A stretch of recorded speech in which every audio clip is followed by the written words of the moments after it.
Hello guys, this is Max, the deep tissue guy, and today we have an interesting video. We are going to massage our clients from the feet all the way into the hips, and we're gonna start with the frontal line and with some mobilization of the foot, of the ankle. And in this video you will see deep tissue technique, you will see active release technique, and you will see some work that can be interpreted as sport massage. So I started this massage with the foot, with the tripod of the foot, where we have a different layer of muscle, and all these layers are connected with the knee.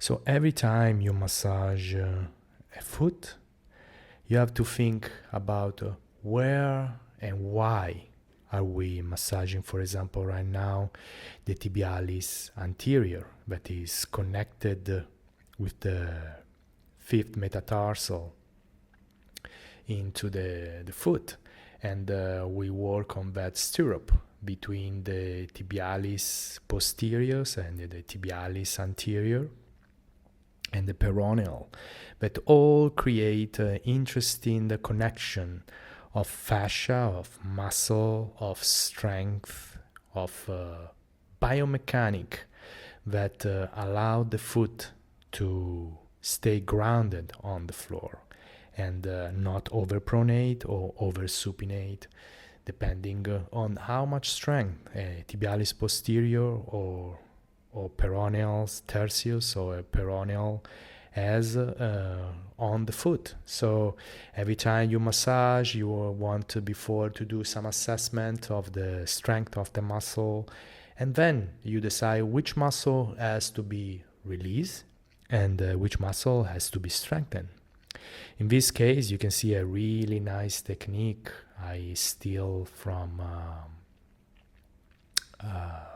Thai massage. And what you do, you go on behind the foot and you use the foot and you open up the plantar fascia. This is really pleasurable for the client. The client can really enjoy the opening of the three layer of muscle. One of the most important is, as I said before, the tibialis posteriors, the Tom, Dick, and Harry, that is tibialis posterior, digitorum muscle, and hallucis longus muscle. So all these three deep layer muscle are really important for the flexion of the foot, and you want to go really deep on that muscle. You can find them on the medial side of the malleolus. And for example, right now, you can see I'm opening, I'm going on the top in this case, on that retinacular that is of the extensor, and then I go again on the flexor of the toes, the flexor, the little muscle that are under the plantar. And you can try to grab a fascia and use the toes and strip them down, like I'm doing right now. Slowly, all the way into the calcaneus. You can go up, you can go down, it depends where you feel the restriction in the fascia. It's not, in this case, it's not so important where you are aiming the direction of the stripping. Here again, another technique that you see before on the left foot, or now you're gonna see on the right. So when you massage a foot, you can massage it, as I said, the extensor, the flexor, and you can use the different position of your body to increase the strength, to increase the load on top of the muscle. I like always to give a lot of movement to the joint that allows me. So right now, you see, it seems like I'm massaging on the top, but what I'm really doing is actually pin and stretch the gastrocnemius. And then I go back into pulling the ankle in. Well, that pulling is not just a pulling on the ankle. Sometimes it can become a pulling on the hips. And here some opening of the extensor of the foot. Here you're gonna see a technique that is really comfortable for the client. Is like grabbing a hand, but in this case you're grabbing the toes. So it's like a toe grab. And then again, opening of the toes, opening and massaging of the ankle. There are so many structure in the foot, to the point that they even create a really systematic idea of how the foot and the reflexology is connected with all the part of the rest of the body. And then now we go up in this work on the quadriceps. Quadriceps, that the name can make you believe are 4 muscle. In this case, I'm working from the vasto intermedium to the vasto lateralis, and I like to work the vasto lateralis on the other side. Going on the other side allow me to push and distance myself from the quadriceps. And here I use some deep work into the gastrocnemius and into the soleus muscle. The soleus muscle, remember, is a little deeper than the gastrocnemius, and you can grab the peroneal. You can work on top of the knee. And here another technique to make that IT band. Remember that under the IT band we have the vasto lateralis. It's not that the vasto lateralis doesn't finish exactly where the IT band is. And sometimes you feel pain in the IT band because it's the vasto lateralis is tight, especially if you're doing a lot of squat, that muscle, or you run a lot, that muscle can get really tight. So now we're working on this stripping position on the hamstring, going down and into the ischiotuberosity, and the lateral hamstring, the biceps femoris, and you can use some movement to increase that breaking of the adhesion. You can use your body weight and moving a little bit, like you're stretching, but in the same time you're moving. The slowest you go, the deeper you go. And here's some opening to open up that fascia that is in between the biceps femoris, semimembranosus, semitendinosus. And here's some mobilization of the hips. So I like this stretching. As client like it. If you have a client with back pain, I know most of the time this feels good for the client. I will not go though if I will not use that stretch if I have back pain. Here's some work on adductor. Here's adductor magnus, adductor longus, and I like to go into in the direction of the hips.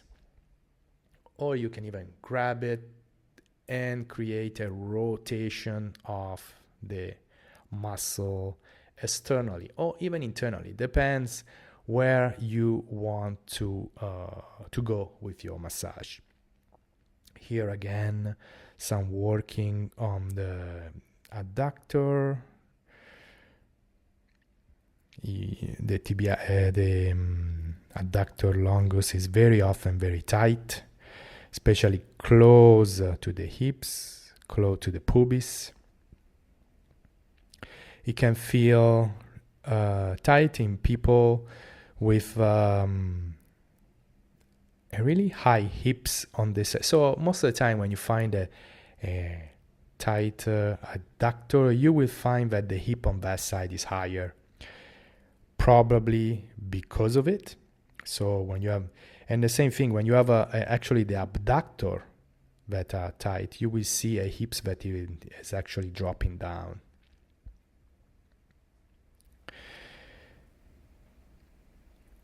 So here now we're working on the back chain, starting with the foot. So this is the work I do with my client, with the athletes.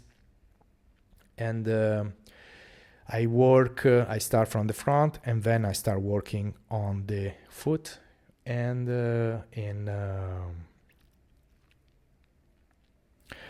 on the back chain, again working on the hamstring.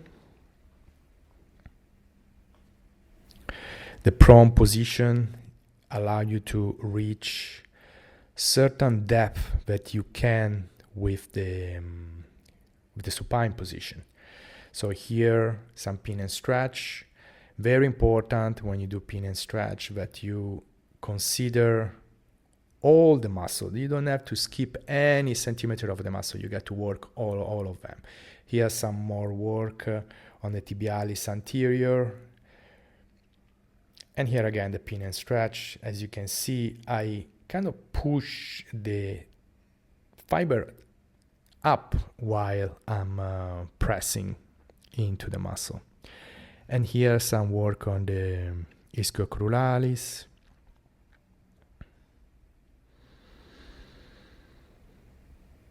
Here we got a better view of the hamstring and the glutes. So we are going on up, we're reaching little by little the muscle of the hips, the 6 deep rotators. Working here into the calf. Here you can see the same work I was doing before on a supine position, but I'm working in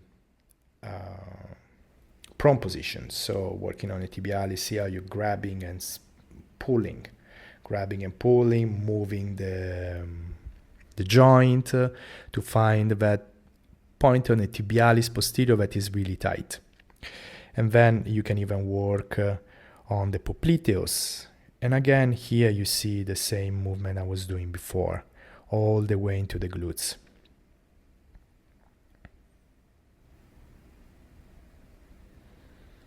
So the hamstring are very often tight, and when you do this movement, allow you to stretch the muscle and in the same time open up that tight fascia that you can have between the biceps femoris and the semitendinoso. Here we start working on the glutes. Generally, I prefer to work on the other side of the table because that allows me to move better the leg and the femur into internal rotation. And now I ask my client to put the face into the headrest, so I can start massaging the glutes, massaging the back in the same time. I like to mix both because, as you know, there is a thoracolumbar fascia that is connected with the glutes and with the glute medius. So a tight thoracolumbar fascia can influence the glutes position, can influence even the sacral position, and it can influence the shoulder and how the scapula move. Here, some deep work, and you can even go down into the hamstring. So always consider the quadrant you're working. And here in a 4 position, this allow you to actually create. So sorry, we are not still in a 4 position. We're gonna be in a little bit.